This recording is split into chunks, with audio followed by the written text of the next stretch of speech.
Welcome to the Jobs of the Future webinar. My name is Semra Yalçın. I am the Education Manager at the British Council, working here for 17 years. Today I'm joined by a distinguished panelist, Mark Ridolfo, who is the Principal Academic at Bournemouth University. Mark teaches what we will hear from him today to his students in his class, so this will be a lecture in a way. Before starting the webinar, I would like to give you a bit of information about the British Council. We are the United Kingdom's international organization for cultural relations and education opportunities. We work with over 100 countries in the fields of arts and culture, English language, education, and civil society. We deliver our work in line with our global policy of equal opportunity and welcome people from all sections of the communities. Our key role is to support you with your UK education journey by providing most up-to-date information and accurate information on studying and living in the UK. Let me share some housekeeping notes with you. This webinar is open to all students and parents, counselors, and delivered in English. We are unable to offer any translation during the live webinar. This session will last for 1 hour. We'll record this webinar and share it widely through our channels. Our panelists will be happy to answer your questions. Please write them in the Q&A section. We'll do the questions at the end. We have also a surprise for you. You'll see in a minute. This is the final webinar of the series of 7 webinars that we organized this way. If you are interested in similar activities, please make sure that you follow us on our British Council social media channels. Now, I would like to hand over to Mark to start the session. Mark, over to you. Tessica, Edrin, thank you very much, Semra. Merhaba, everybody. Looking forward to working with you now on this session. Let me say a little bit first of all about who I am. My name is Mark Rodolfo and I'm a principal academic at the Bournemouth University on the south coast of the UK. And I've been teaching in business and management for around 30 years. I've taught not just in the UK, but also in France, Germany, Italy, and China. In fact, for many years, I was very fortunate. I had the opportunity to teach at a world famous business school in Shanghai, in an area called Pudong in China, the China-Europe International Business School. And I've also had the pleasure of visiting Turkey on holiday and also for educational purposes. And I have very fond memories many years ago of visiting the town or maybe the village of Kaş by the sea, a fishing port, and had a really lovely experience. And we have lots of Turkish university students here at Bournemouth University, and so I'm hoping that this will be an interesting presentation for you. There will be a couple of opportunities during this presentation to interact with each other, but because we have some limitations about Teams, we're going to give you the opportunity to put your questions through the Q&A. And then Semra is going to help me to monitor those questions, and then I will be able to hopefully answer some of your questions. We're also going to try, but we're not entirely sure if we're going to be successful, but we're going to try to have a quiz a little bit later that will require you to have a second device or a second screen or tab on your computer. Don't worry if you're not able to engage with the quiz. It's just a little bit of fun, and we're hopeful that it will work. So the presentation today is called the Jobs of the Future and the Future of Work. And so I'm going to share with you now my presentation slides.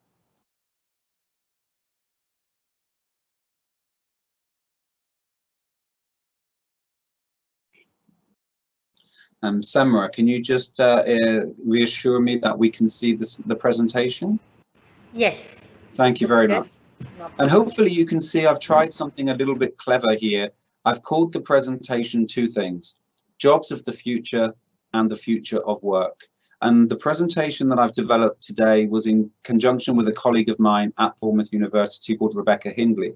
And we both work on a first-year module, which is called Developing Management Competencies. So we're very interested in talking to employers and finding out from employers, how is the world of work changing?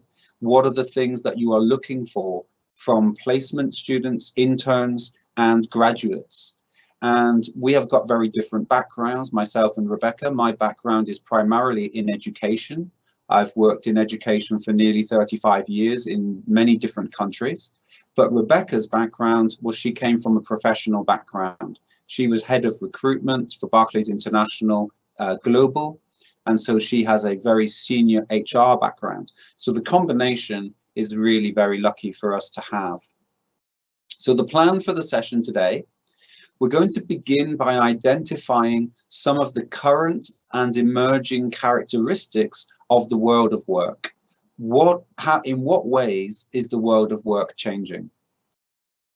We're also going to think about the needs of employers in the face of this changing workplace. And that's employers perhaps for internships and placements, but also graduate employers. And we're going to think at the end about what can people do to increase their chances of not just surviving in a very competitive global workplace, but also thriving, being successful. A little bit like in the UK, I know that Turkey is experiencing some economic difficulties at the moment. The economy in the UK has shrunk recently as a result of the pandemic and the slowdown in the global economy. And therefore, it's becoming increasingly competitive to try to find a good job with a stable opportunity in the future. So I'm going to set you a little activity. If you have a pen and paper, or if you have a device where you can type, or if you just want to type directly into the Q&A, that's absolutely fine. I'd like you to think about different ways that you think the world of work is changing. What are some of the trends? What are some of the things that are happening that you may have heard of or read about? And I'm going to give you a little over 30 seconds to think about that. So hopefully the question is pretty clear. Just type something into the Q&A. 30 seconds, 3 ways in which you believe the world of work is changing.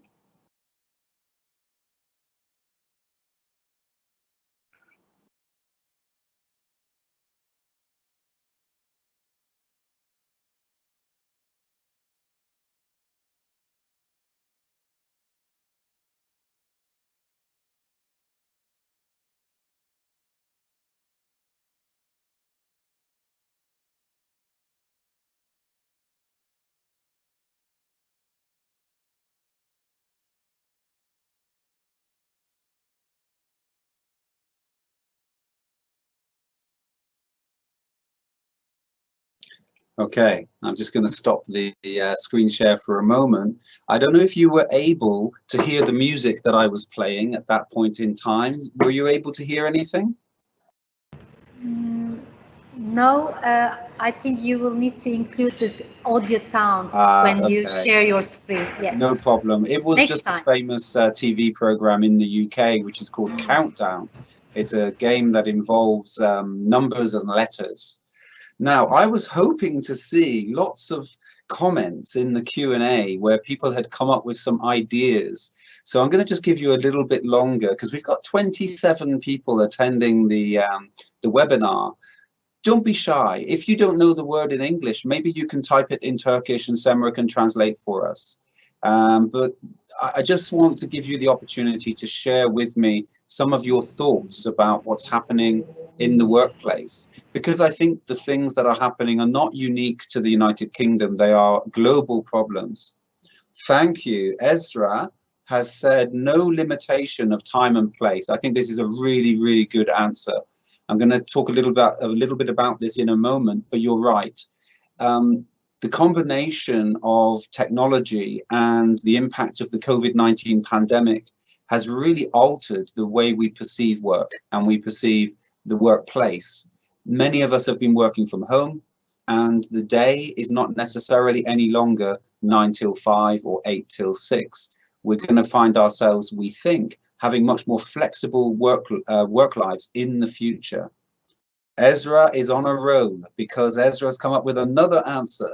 More use of technology. Yes, of course, not just technology, but also automation and artificial intelligence. I had a problem recently with a delivery from Amazon. It was a product that I didn't really like. I could tell you that the product was some bathroom scales that I needed to weigh myself, but I promise you that the reason I was disappointed wasn't with the how heavy I was, but the product wasn't working very well. When I wanted to send the product back and I was interacting with the customer service on Amazon, it was clear that I was engaging at the beginning of the conversation, not with a human being, but with a bot, a chat bot, artificial intelligence. The artificial intelligence was able to have that discussion with me until it reached the point when I needed a human helper. And then it passed the problem to a human being. At least I think it was a human being and not a more sophisticated chatbot. I'm not sure. Okay, let's have a look. Becoming online more monotone. Yeah, that's an interesting question, and it's a pity, Nilsu, that we can't have this sort of dialogue here, because I'd be interested to know what you mean by more monotone. But yeah, working online has proved very challenging. It's been difficult for students to study online, and it's been a real new way of working for those of us that have been working online. It's also been a great opportunity, by the way, for companies to expand their business, companies that operate in this particular area. But it does pose problems, especially for people that don't feel comfortable in the online working environment, maybe don't have the home situation that enables them. I'm really pleased to be back in the office. I don't know if you can see, but this is my office at Bournemouth University. One of the reasons that I'm so pleased to be back here is because my internet at home is really unreliable. I was having big problems using Zoom, especially, and also using Teams, because I don't have very good broadband. So a lot of the students that we work with have experienced problems with technology. Good. Do we have any other thoughts? Has anyone else got any suggestions? Thank you very much, Esra and Nilsu. Semra? Yes, we have two more actually. If you scroll down, Zeki says food is changing, agriculture is changing, robots are taking over everything. Very good. And another one from Zeynep, yes. Technological innovation, demographics changes and globalization are the factors that affect the future of work. Yes. So first of all, Zeki, thank you. You're right about food changing. For example, we're becoming, in general, a little bit more lazy. We're eating fast food, prepared food. We've also got the fact that we're eating more and more food on the go. People don't eat as families as often. Even in more traditional cultures, we tend to eat at different times. And you're right, agriculture is changing, and that has got massive implications for the planet, of course, as well. And you've said robots are taking over everything. That's an interesting point, and we're going to come on to this in a few moments. Zeynep, technological innovation, demographic changes, and globalization. Yeah, absolutely. And the one I'm quite interested in is demographic changes, urbanization, for example, and globalization. Yeah, it's a global marketplace now for jobs. And especially for larger companies, international companies, they are looking across the world to recruit people. It also increasingly means that we need to be prepared as individuals, potentially, especially the younger generation, that your job may take you to other countries or at least to other regions within your country. So there's an emphasis perhaps on mobility that's very important. Okay, we've got, Selin, very good. Diversity. I've actually got a little chapter on diversity that we're going to talk about in a few minutes' time. So well done. I think one of the most positive things that's come out of the last maybe 5 years is the willingness of employers to be a little bit more open-minded about who they recruit. This is certainly true in the UK. It may be a little bit slower in more hierarchical societies such as Turkey, for example, but there is certainly evidence around the world that less formal recruitment processes, more open-minded recruitment processes are beginning to operate. And we have an anonymous comment that says, development is expected at a higher rate. Yes, there is an expression in English, which is quite a funny one, and I don't know if you'll be able to understand this necessarily, but the only constant is change. You know, the only thing we can predict is unpredictability. So not only are things changing, but they're changing faster and faster and faster. I don't know if any of you watched the presentation that I gave earlier this afternoon, but we've been talking recently about something called the double disruption. The double disruption of, on the one hand, COVID, and on the other hand, automation, robotization, and artificial intelligence. And as a consequence of those two things, many people believe that around about half of the workforce will need to reskill or upskill in the next 5 years. So the world of work is evolving, and we have to be competent and capable to move with those changes. One of the things that requires is what is called tolerance of ambiguity, tolerance of uncertainty, tolerance of novelty and complexity. And the reality is that most people prefer stability, predictability, not things changing. So well done, everybody. Thank you very much. Oh, we've got a couple more. Consumption is rising. Absolutely. Yeah, completely agree with you there. And Nielsu has come in again. As technology grows and develops, our life is becoming more monotone because we start to do the same activities, such as waking up, looking at your phone. Ah, yes. Yes, thank you, Nielsu. You know, that's a fascinating commentary. There has been research, and there is ongoing research into how we are becoming addicted to our devices. The first thing we do in the morning is look at our phone. The last thing we do at night is look at our phone. We are drawn to our phone for more and more reasons, not just social reasons, but increasingly work-related reasons. I have a friend here in Bournemouth who works for a company that sells laptops and tablets to organizations, to companies. So not to the ordinary person in the street, but to an organization. In the first week in March 2020, in the first week of the pandemic in the UK, his company sold 2,000 laptops and devices in 2 days because of people having to buy equipment to work from home. I think what you've highlighted there, Nielsu, is a really worrying trend, and I know that as an individual in my life, I'm trying to resist being so, permanently attached to my phone. It's very, very difficult to do that. Okay, thank you very much, everybody, for contributing to that part of the seminar. I'm going to go back into my presentation now.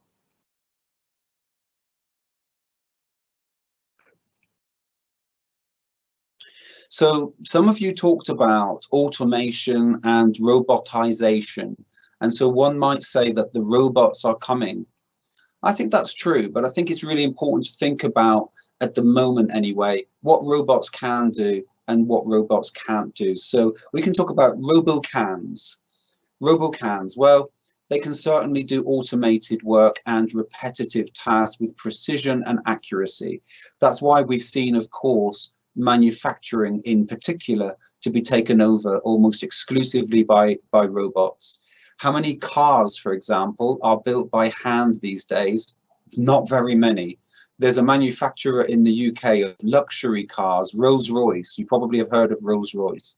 They still largely build their cars by hand, but most other vehicles on the road are built by computers, or by robots, I should say. One of the things that robots are very good at doing is not making mistakes. They can be programmed for zero error processes, whereas a human being would probably make mistakes. And of course, maybe not robots, but computers, especially with artificial intelligence, can consume data and analyze that data at speeds that humans can't possibly match. And perhaps this will take you a little bit by surprise. There's research being carried out around the world where we are teaching robots to feel pain. So researchers are developing an artificial robot nervous system that will teach robots, when they bump into something, for example, to feel pain to avoid damaging themselves. It's a little bit like the continuation of the work that's been done into automated cars, cars that don't require a driver. Who knows where that technology is going to go? However, here's a good example of automated tasks that have replaced human beings. I haven't been to a McDonald's for a while, but I'm hoping to go at some point in the near future, and I will absolutely certainly order my food through one of these devices. I won't be going up to the counter until I go to collect my food. And we're going to see this in our lives increasingly, the use of devices and technology and artificial intelligence rather than the person, the human being. Some of you may have seen, for example, in house building. In China, they have robots now that can build a house and do something like 90% of the build before a human has to come in and do some finishing touches. So we're going to find some traditional jobs, even jobs in construction, that are going to be increasingly replaced by technology. We find jobs that are quite simplistic in relation to maybe accounting and finance. Some of those jobs are going to be replaced. And many basic clerical, office, secretarial jobs are going to be replaced. And who knows, maybe in the future, I will be replaced by an avatar, an artificial intelligence that will be delivering this seminar instead of me. Hopefully, I will be retired by then. What about robo-cannots? What can't robots do yet?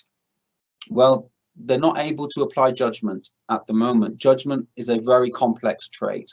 Deciding what's right or wrong, appropriate, inappropriate, working with lots of contextual data, this still requires human experience and, most importantly, human values. Now, there are pieces of work going on around the world around artificial intelligence and around the development of culture within artificial intelligence, value systems within artificial intelligence, but it's very embryonic, very at the beginning of its research. At the moment, robots can't generally surprise you. They are deliberately programmed to do something, and therefore you effectively program out the ability to be innovative or creative. So they're not going to deviate from the task very often. So that also means they find it very difficult to be creative or innovative. You need a human being to do those types of things. And yes, we can use artificial intelligence and software and data analysis to produce the numbers, but then we need to make sense of those numbers. Data analysis is something that, yes, computers and robots can do up to a point, but the interpretation and making it meaningful and turning it into something that is useful, that is still, generally speaking, something that humans do. Now, you may know this already, but one of the job areas where there is a massive shortage of people at the moment is data analysis, especially big data analysis. So if you're comfortable with numbers, if you're a logical thinker, if you're very good at solving complex problems, data analysts are particularly in demand and particularly well paid. Another area, by the way, with massive shortages of staff is around cybersecurity. It is estimated that in the world at the moment, there is a shortage of approximately 1 million specialists in cybersecurity. So cybersecurity, data analysis, two fantastic possible avenues for you in the future. One of the other things I was hoping that you might identify with your Q&A, with your answers to me, was the way that the world is changing in terms of contractual arrangements between employers and employees. And we call this the freelance nation, or you may have heard of the term, the gig economy. So between 2011 and 2014, in the UK, there was a 2.5% increase in the number of people permanently employed. In other words, on a permanent contract, 39 hours per week, 52 weeks a year, etc. However, at the same time, there was a 13.8% increase in people on temporary contracts. Even the very controversial practice that you may have heard of, which is called 0 hours contract, where you may not have work on a particular day, but you are contracted to work with that particular organization. So in the UK, we have an organization called Fiverr. Now, depending on how you perceive this trend, how you view this trend, you could say it's a brilliant thing, and you could say it's a really scary thing. So on the one hand, it's created this marketplace that will allow organizations to hire people as and when they need them. So why would you necessarily employ a permanent web designer when you might only need your web designer for a few times during the year? So you recruit on a contract hiring basis. Now, you may pay that contract hire person quite well for the job that they're doing, because you can pay them quite handsomely because they're only working for you for a short period of time. And therefore, as an organization, you don't have the so-called on cost, the indirect cost of employing someone full time, such as a pension and so on. So we've seen this as happening, especially in areas like marketing, copywriting, technology, clerical and secretarial services. I have a lot of friends that I went to university with, because I maybe didn't mention that I studied languages at university many years ago, French and German. Many of my friends went into careers as translators and interpreters. Their work is increasingly being done by artificial intelligence, but also increasingly being done on a contract hire basis rather than a permanent employee basis. One of my friends, for example, worked for 25 years for the German engineering company Siemens, but he was employed full time. Some days he had very little work to do. Other days he was very busy. He's still employed by Siemens, but now he's employed by Siemens on a contract basis. So it gives employers flexibility, and it's a way of driving down costs. Now, you could say it's also good for people that work in that industry. This is known as talent renting. You're a talented copywriter, you're a talented marketeer, you're a talented technologist.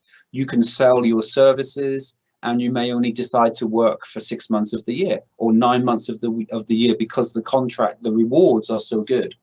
However, you don't have that stability, that predictability that many people are looking for. Also, you might suffer from a really problematic aspect of this particular part of the industry. Let's say that you are a 35-year-old web designer and you're very good at your job, and you've been working freelance for quite a long time, earning some quite nice money, choosing to work when you wish to work, and being very flexible. But suddenly you now find that you're in competition with a 23 or 24-year-old graduate who has just completed their studies and is desperate to work. They're not very experienced, but they are very competent in web design. They are now going to offer their services potentially much cheaper than you, maybe even for free, in order to get the business going and to get that opportunity. Many people who have got lots of experience and many years behind them in some of these industries are now being edged out or pushed out or threatened by younger people coming into the market and charging less money, maybe even working for free in order to get a relationship developing. So the gig economy is very complex. Another area that we might think is a new area that is developing is the idea that organizations are not just neutral entities. Organizations are not just employers, but they are also part of society. And as part of society, they ought to have values. They ought to have principles. They ought to have opinions on things that are happening in the world. So there is research to suggest, and a 2021 paper that I've mentioned here by the Harvard Business Review suggests that the mentality of the organization that says this has nothing to do with me is no longer acceptable to many employees. So employees increasingly want to work for organizations whose values align with their values. This is what we call value congruence. You want to work for an organization where your cultural perspective on life and your view of the world is met by and similar to the organization you're working for. In fact, a 2020 survey suggested that 3/4 of employees expected their employer to be actively involved in the debates of the day, cultural debates, political debates, social debates. And those companies that are willing to engage with these debates are seeing rewards in terms of the engagement levels of their employees. So if you're an HR person, if you know a little bit about HR, you will know about employee engagement, how to make your employees more involved, to feel more part of the organization, to be more loyal, and to be more hardworking, because there is evidence to suggest that engaged employees are more productive than non-engaged employees. And according to the Gartner research, if a company is engaged in social issues, political issues, cultural issues, they are likely to see an increase in the levels of engagement of the workforce. The other thing that you all mentioned, or many of you mentioned, was virtual working. And I think you're absolutely right that the coronavirus especially has changed not just elements of where we work, the place of work, but also when we work. There's a big demand within the workforce, having been working at home and working flexibly for the last 15 months. Many people would like that to continue. Now, it's true, many people have missed the office. Amongst my friends, not just in education, but in many other sectors, many of my friends working from home were desperate to go back to the office, but they don't want to go back to the office full time. They want to do maybe 3 days working from home, 2 days in the office, or 2 days working from home, 3 days in the office. Also, many people haven't enjoyed being at their desks for 8 hours a day, 9 to 5 or 8 till 6. They want to be able to work when it suits them. They might want to log on, for example, later on in the evening and do some work in the evening when the children have gone to bed. So it's going to be a really important priority for companies, for employers, to be more flexible about location, but also to be more flexible about working hours. That might have some other benefits, by the way.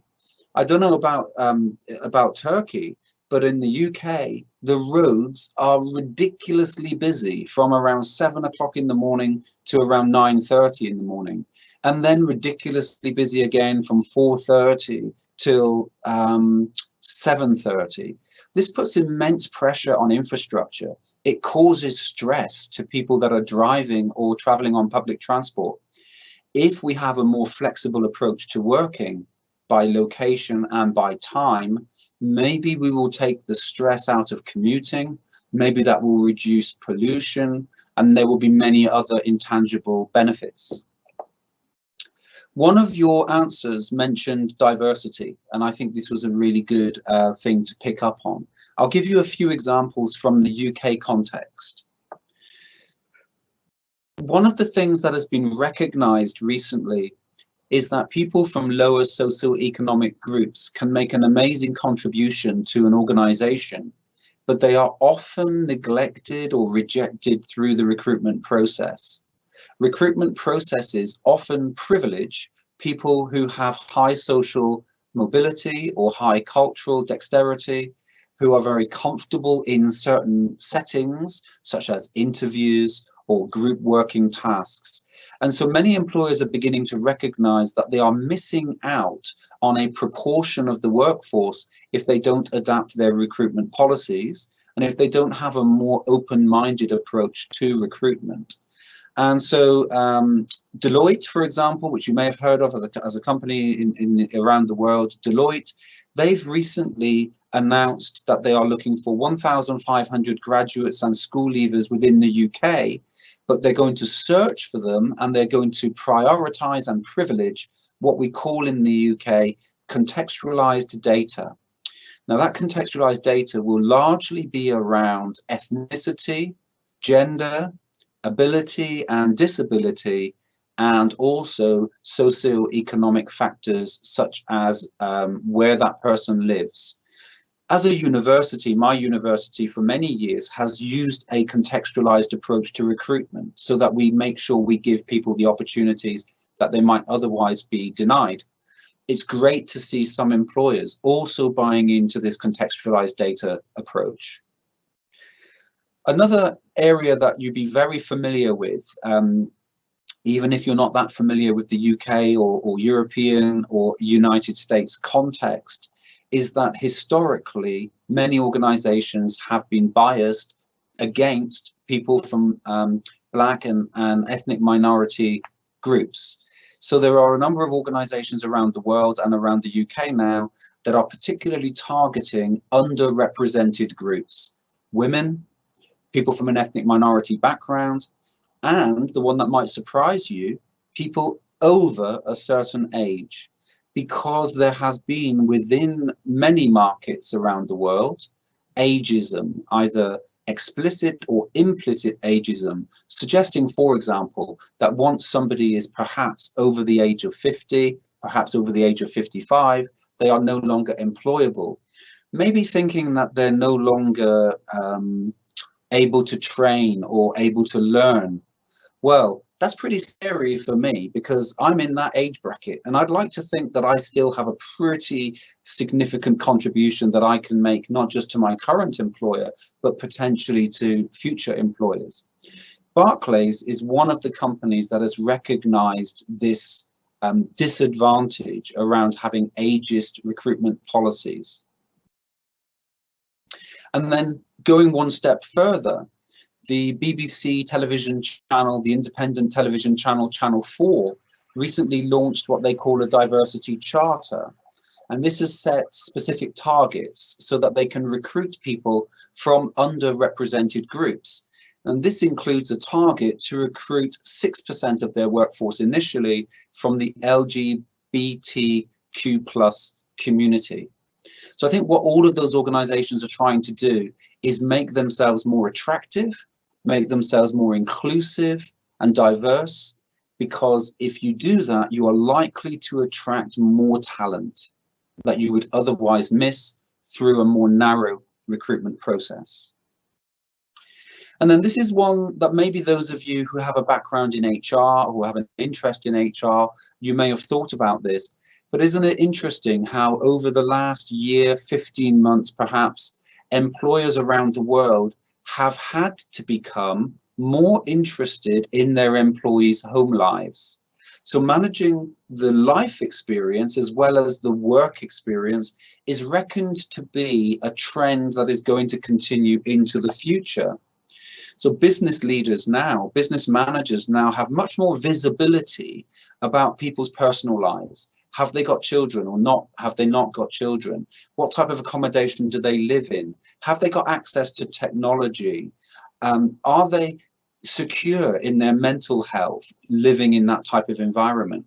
I can tell you that in comparison with 15 months ago, my boss knows much more about me than she would have known if we hadn't gone into a pandemic, because she now knows about my relationship with my partner. She now knows about my work, my home life, and where I live, and she now knows what my priorities are. She knew, for example, that one of my priorities was to get back to the office as soon as possible. Why? Because I live in a small flat and I want to, an apartment, and I want to separate my work life from my home life. Secondly, it has become more obvious as well that if bosses and if companies support their employees in their personal lives and therefore make their life better, happier, probably those people will perform to a higher level. Happy workers are productive workers. I guess it's not that complicated, is it really? So we're going to try something quite brave now. I don't know if it's going to work. We're going to move into a part of the session which is a quiz. I'm hoping that you'll be able to do this, but you're going to need either another device or a separate tab on your current device. And I'd like you please to go to a website which is menti.com, M-E-N-T-I, menti.com. I'm going to come out of my presentation and go into the quiz, and then I'm going to give you a code. So just bear with me for one moment. I am typing it in the question and answer, menti.com, right? Yes. I need to stop the share. I think I stopped the share. That's correct. Okay, so now I'm going to reshare. If I can find the right place.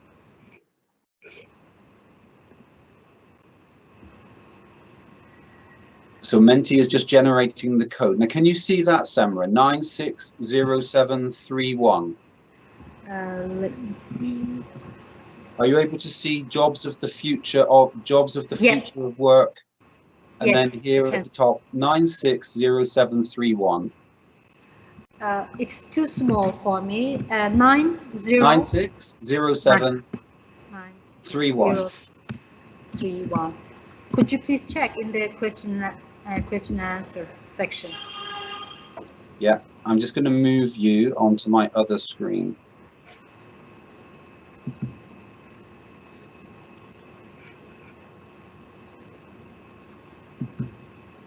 Uh, 960731. Yes.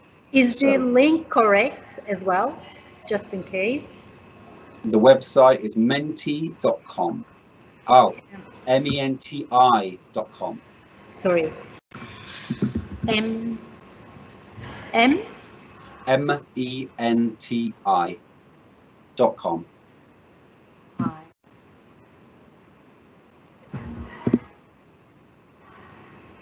Is that correct now?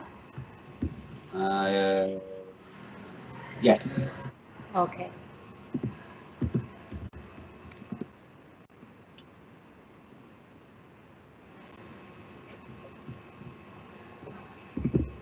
So just having a little bit of a problem here. I'm getting there as well.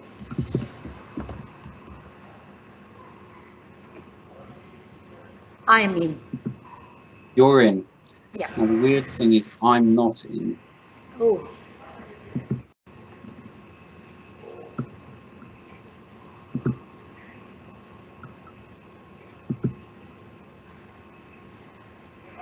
I don't know why this is not working in Teams.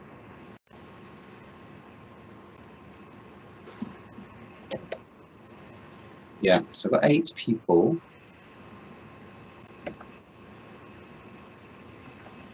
This is very frustrating. So it's working.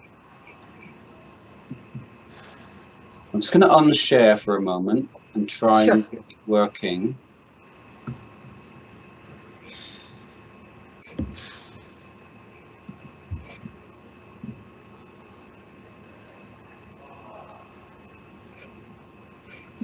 While Mark is dealing with that, if you have any questions, please type them in the question and answer section.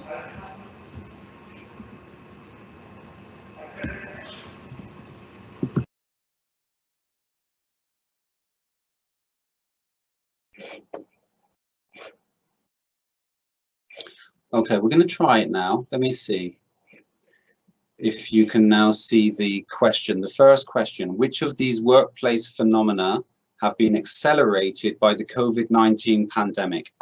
Cool. We've got some contributions here.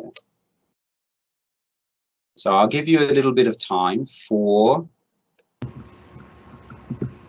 well done, 5. I think we had around about 11 people were participating.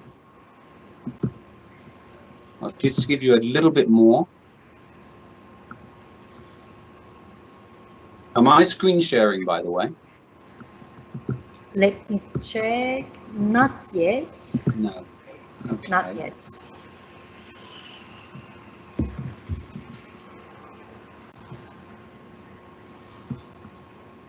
Yes. Yeah.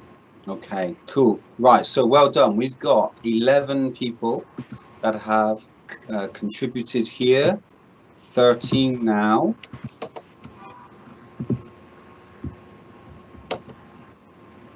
And the correct answer was all of the above. Of course, all of the above.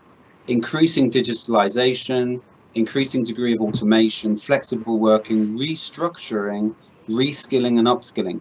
And that came from a recent report from the World Economic Forum.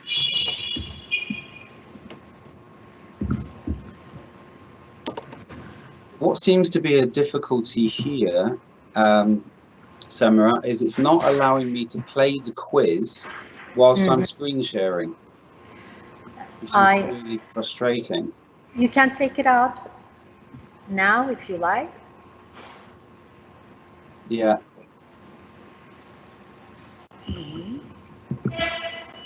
Oh, this is such a shame. So everybody, just give me one more second and see if I can get the quiz working. I'm used to doing it with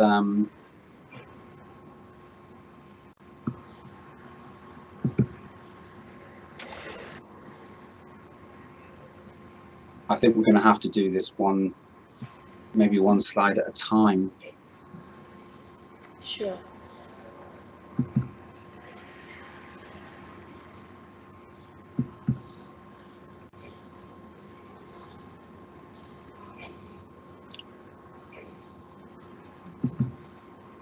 Yes, we can see the next question now. Okay, so what I'm going to do is I'm going to continue with this without sharing. Okay, so Sure. you can still see the presentation, can't you, on your device? Okay, well done. Which of these skills is considered the most essential in new hires by over 90% of employers?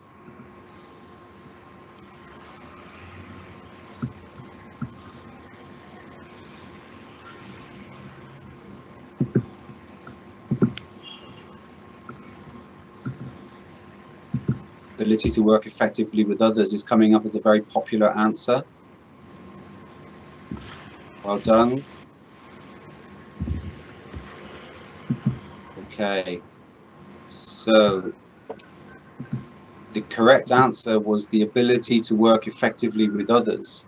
It's interesting that a whole number of employers that have been surveyed in recent times have come up with exactly the same answer. Oral communication and quantitative skills, by the way, definitely very important, but the ability to work in teams and to work collaboratively with other people is absolutely essential. I see that someone's put listening skills as well. Yeah, well done. That's also very important.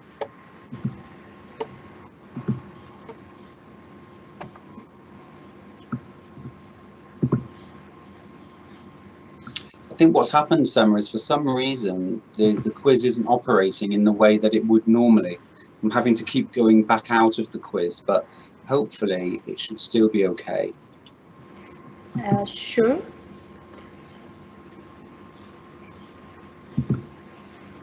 You may need to refresh the website. Yeah. No, we've got no results yet. Shame. Okay, let's try another question.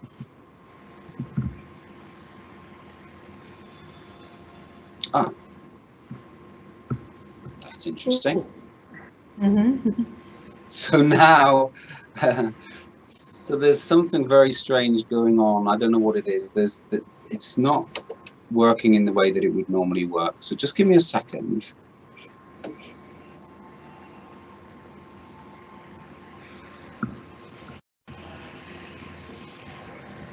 So let's try again. I think the quiz now, it just was taking a very, very long time to work. So let's see if we have more success second time around.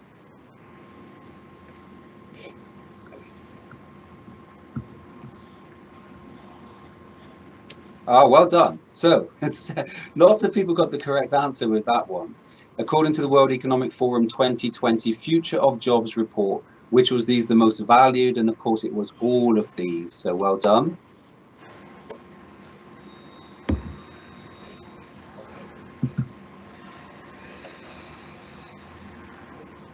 So the first leader, it looks like, is going to be, I think maybe there's a problem with my network. I'm not sure because it's very, very slow.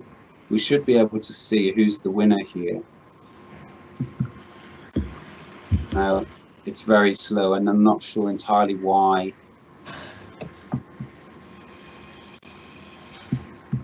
What I'm going to do, I'm really sorry. I'm going to try and maybe just run this quiz in a slightly different way, go through the remaining questions because it's not working in the way that it should. I have no idea why that might be. Let's just move on to one of the next questions. Can you see this one?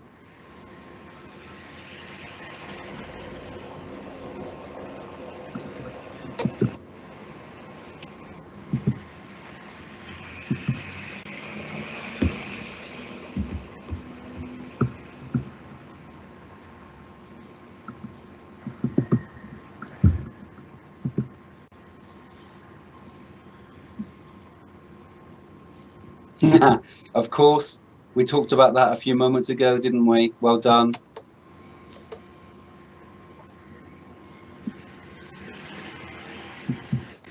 And how about this one?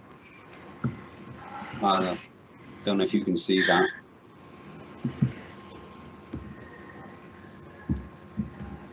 We might have some people watching it later, so could you please read out the question and the answer? Okay. The previous one, I mean. Yeah. So question 3. You've got to type your answer for this one. The ability to understand other people's viewpoints and feelings, putting yourself in their shoes, or seeing the world through their eyes. What is that called? Type very carefully, please.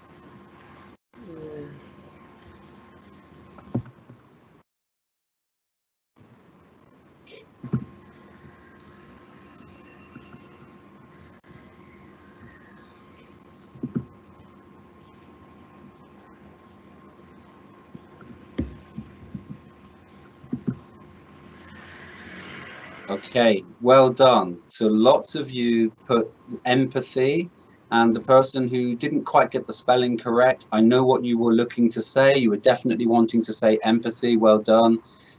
We might also have used the expression emotional intelligence, which is also something else. But, you know, empathy, I think, is one of the rare qualities. It's something that is not very commonly found in the world of business and in the world of work. If you do have empathy, if you are someone who's able to see someone else's perspective, that's a really valuable quality. I think there might be just maybe one more question. Yeah. What about this one? So the question is,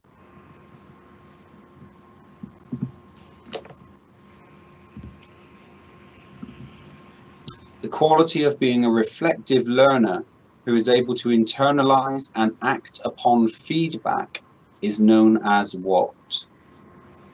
Is it teachability, trainability, coachability, or susceptibility to instruction?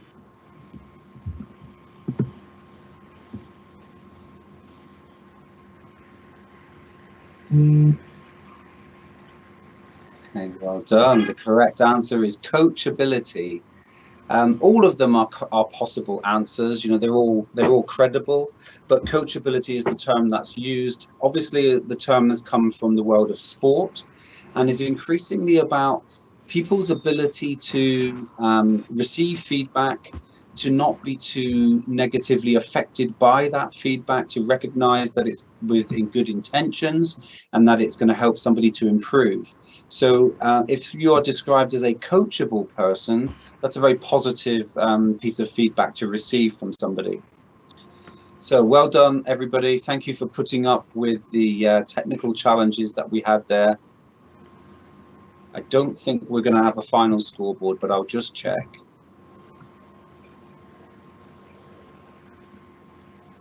Ah, yes, we do. So the overall winner was, maybe I can share this with you.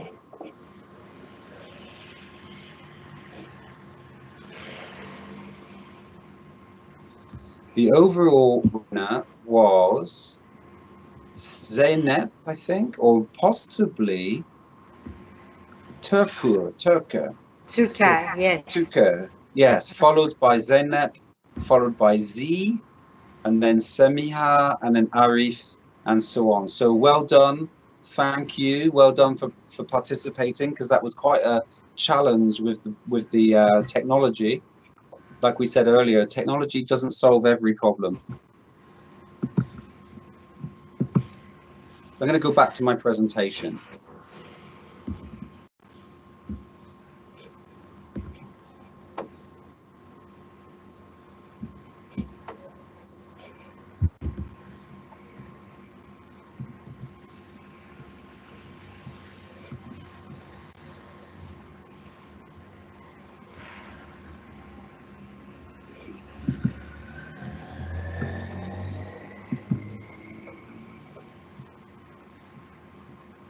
Okay, so hopefully you can now see a graphic which is called Business Adaptation in Response to COVID-19.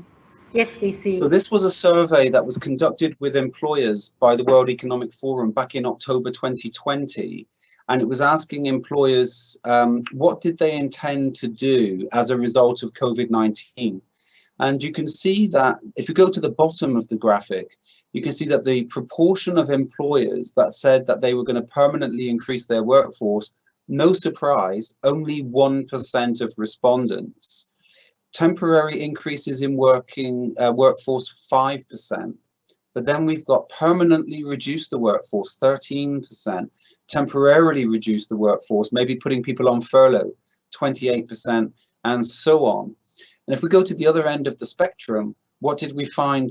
Almost all employers deciding that they would have to do. One, accelerate the digitalization of work processes using digital tools and video conferencing, for example. And two, providing opportunities for people to work remotely. And then we have some others around reskilling, automation of tasks, and accelerating existing upskilling and reskilling programs. And in the middle there, you can see approximately one third of employers deciding that restructuring arrangements that they were possibly already discussing were going to be accelerated as a result of COVID-19. So you can get here a sort of a checklist of possible decision points from organizations as a result of COVID-19. And I'm sure you've seen this in the Turkish employment market, just as we have seen here in the UK. Out of all of those, what are the key words? Digitalization, automation, flexibility, restructuring, upskilling, and perhaps the word that captures everything, transformation. The workplace is transforming. And I talked earlier about some of the skills that are going to be in demand in 2025. So this is based on research from the World Economic Forum Future of Work report, which suggests that certain skills are going to become privileged. They're going to become very much in demand. What will employers be looking for? They'll be looking for things like creativity, critical thinking, the ability to use technology, the ability to manage with stress and anxiety. And if we take the results of a number of different publications, things that come up top of the list increasingly are critical thinking and problem solving skills. If you have those skills, that makes you very employable. Active listening, resilience, stress, the ability to tolerate stress, and flexibility are becoming more and more important and more and more valued, especially flexibility and resilience. Many organizations, as a result of COVID, have reduced their workforce, and especially they've removed either layers of management or they've removed managers from their structure.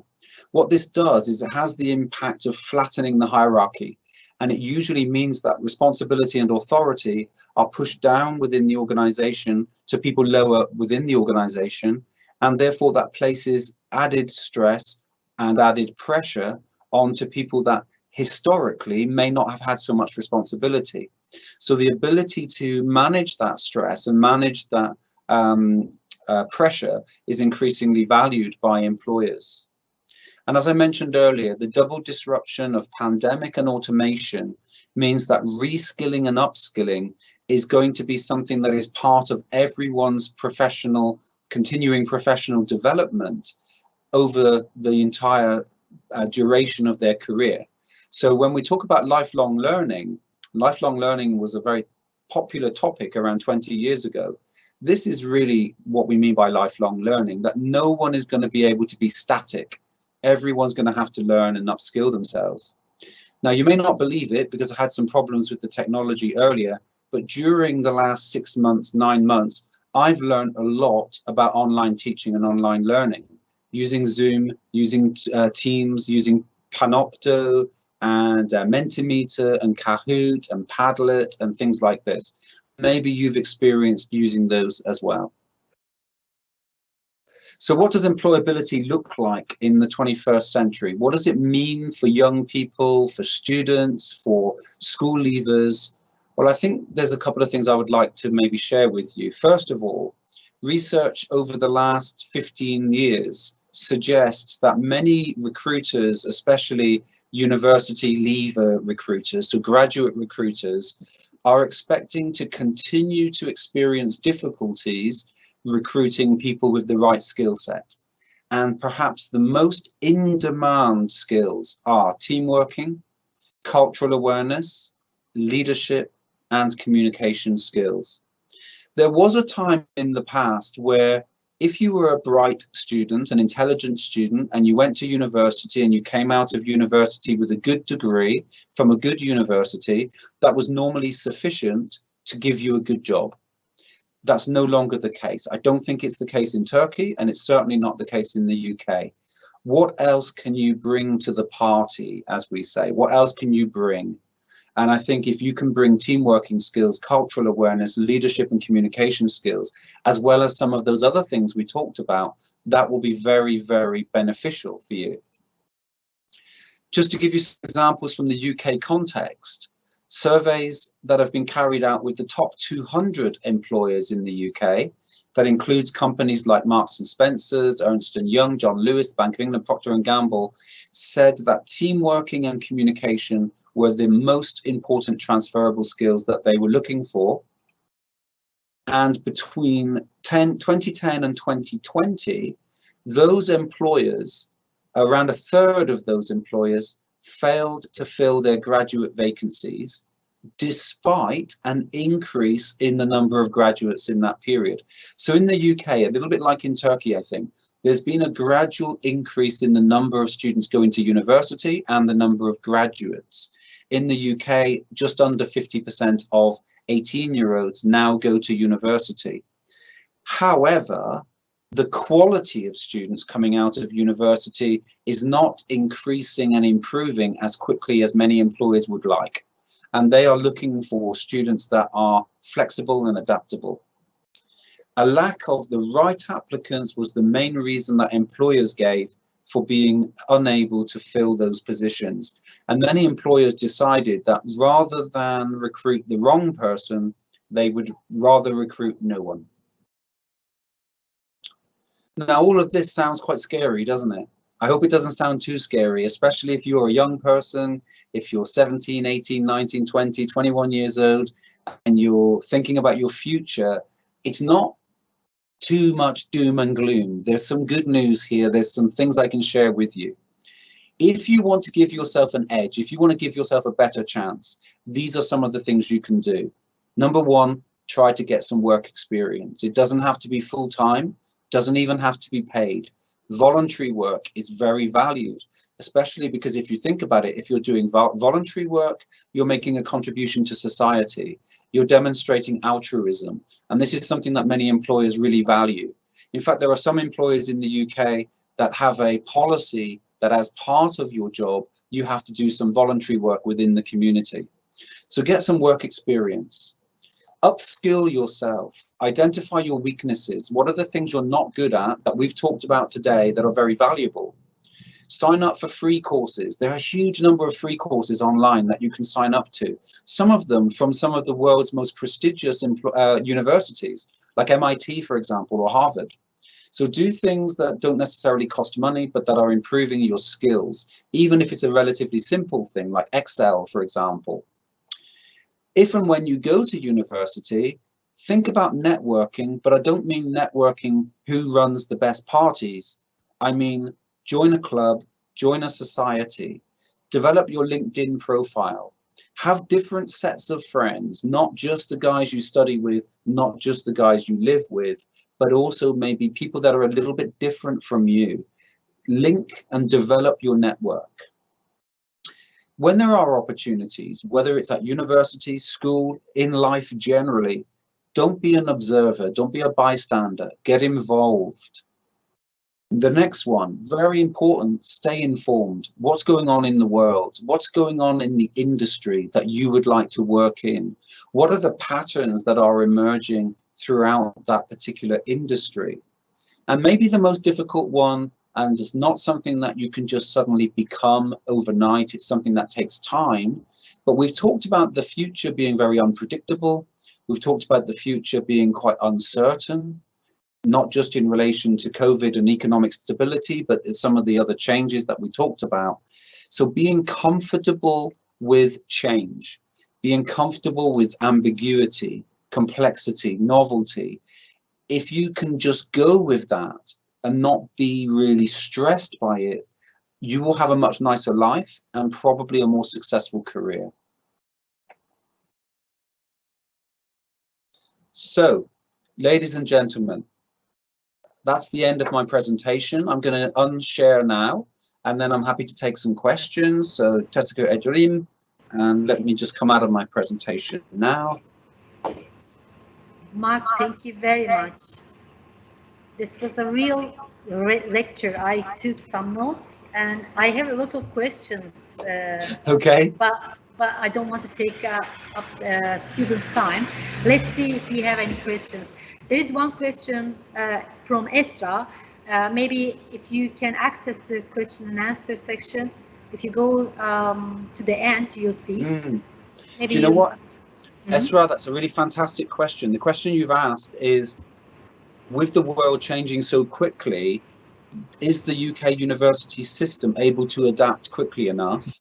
And do I think that UK universities can keep up to the changing teaching needs? That's a fantastic question. I think some universities are better equipped than others. I think it depends very much on the priorities of universities. And one of the things that the pandemic has, if you like, challenged is some of the models for education that are quickly seeming to be no longer relevant. So I'll give you a very practical example from my own university, but it's also many other universities. Traditionally, how have we taught our classes? Typically in a large lecture theatre and then maybe in a small seminar room. We're not expecting to put 300 students into a lecture theatre anytime soon because of the COVID risk. Now, there may be a time in the future when it's still a good idea to put people in a lecture theatre, maybe because it's a guest speaker, maybe because it's a particularly charismatic speaker, maybe because it's a nice idea to bring lots of people together at the same time. But I think we are thinking to ourselves, does a lecture add value? If I can go to a website or a book, why do I want to listen to an ode professor telling me what I can read? So there is a model of education which is evolving, which is the idea, and this is quite controversial, by the way, some academics don't like what I'm about to tell you, but there is a model for education which is known as the curating model or the curator model. Hopefully you recognize the word curator. We normally associate curators with museums and art galleries and so on. A curator in an educational sense is the person that is doing lots and lots of reading, lots of research, lots of meeting professional people, and then synthesizing all of that information and then presenting it and sharing it with students.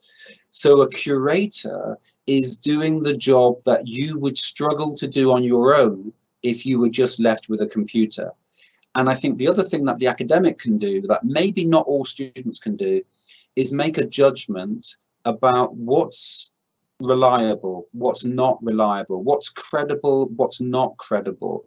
Because anybody can put anything on the internet. That doesn't mean it's true. And we live in the era of disinformation and misinformation. So I think what universities will continue to be able to do is give you valid content and reliable and credible content. Can universities adapt quickly enough? It will depend on the willingness of any university to invest resources into the things that are most important. Things like infrastructure. I don't mean physical infrastructure, I mean IT infrastructure. Student support. Many of my students have found it very difficult to study online. They found it quite isolating and alienating. So we've had to invest at my university a lot of money in providing welfare and support for students that are finding it quite difficult. I think that's very important. And I think as well, working with partners that can provide learning resources. So Semra has put a really fantastic link into the chat here with the online courses working with organizations like FutureLearn. As a university, we work with LinkedIn Learning. We also work with Pearson's. We also work with our virtual learning environment provider on providing content. We also work with an organization called Smart Thinking. And Smart Thinking is an organization where you can send a little bit of your work, maybe a paragraph of your work, to someone, and they will check your work for the English, the quality of the writing. It's like having a human Grammarly.com person who actually is looking at your work. Now, they won't help you with have you answered the question, and they won't look at an entire assignment, but they'll help you with the structuring of your work. But Ezra, I could talk about this for a very long time. It's a very controversial topic, but it's a burning topic. It's a topic that is on the mind of every vice chancellor and every dean of faculty in every country, I think. Some countries are a little bit further ahead than others. Australia, the UK, the United States are still, generally speaking, 3 of the best education systems in the world. So if you're going to a top university in one of those countries, or in the Netherlands, or in Germany, or Scandinavia, or Canada, you are going to get a good learning experience. Thank you, Mark. Well, you also promoted other countries. Sorry No, for mentioning other countries apart from the UK. The UK is the best. Yeah, this is for the sake of the students, of course. Well, we don't have any questions. You mentioned about, the rising job areas, cybersecurity, data analysis. You talk about job security. No, sorry, that was my question actually. You talk about freelancing and so on, but then there's a question mark in my mind. Where is this job security? There's no pension. How people will secure their future? Because in Turkey, we like being, we like to guarantee our life after, Yes. Retirement. So things are changing. You will work for maybe 6 months, whatever, but then, yes, that's good. You can, enjoy yourself the rest of the time in the year, but then how will you be able to, finance that, period and your future? There are a lot of questions. Yeah. These are developing, we'll see. Yes. And you talk about, employers are looking for people who are politically and socially engaged. This means they have a potential to engage in the work life. That's good. Turkish people are quite, socially and politically engaged. Yes. At least this is something positive for the students. Yes. Well, let's close the there is one question. Let me see. Just a comment from Esra. Thank you very much. What are the takeaways for the students? Oh, maybe. Wow. Yeah. A lot of takeaways. Yeah, so, I know. I'm going to go back to something I said, and it sounds a little bit like a cliche, and I apologize, but try and remember these 2 expressions. The only constant is change, and the only thing that we can be certain of is uncertainty. Oh, and the only thing we can predict is unpredictability. I think the younger generation, the generation of people watching this webinar today, your careers will be characterized by far more changes. You might change jobs more frequently. You might even change industries. You might even change countries. You're likely to be much more mobile. But in order to be successful, you're going to have to keep learning, upskilling, reskilling, networking. Sorry, that's a lot of answers there, but I'll stop talking there.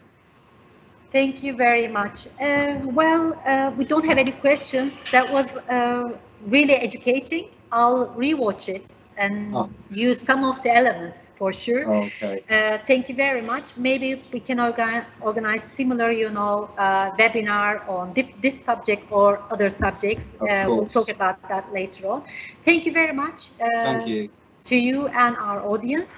And Yes. I hope our audience enjoyed this lecture or webinar as well. See you next time. Take care and have a good weekend all. Bye-bye. Thank you. Jessica Edream. Thank you. Bye-bye.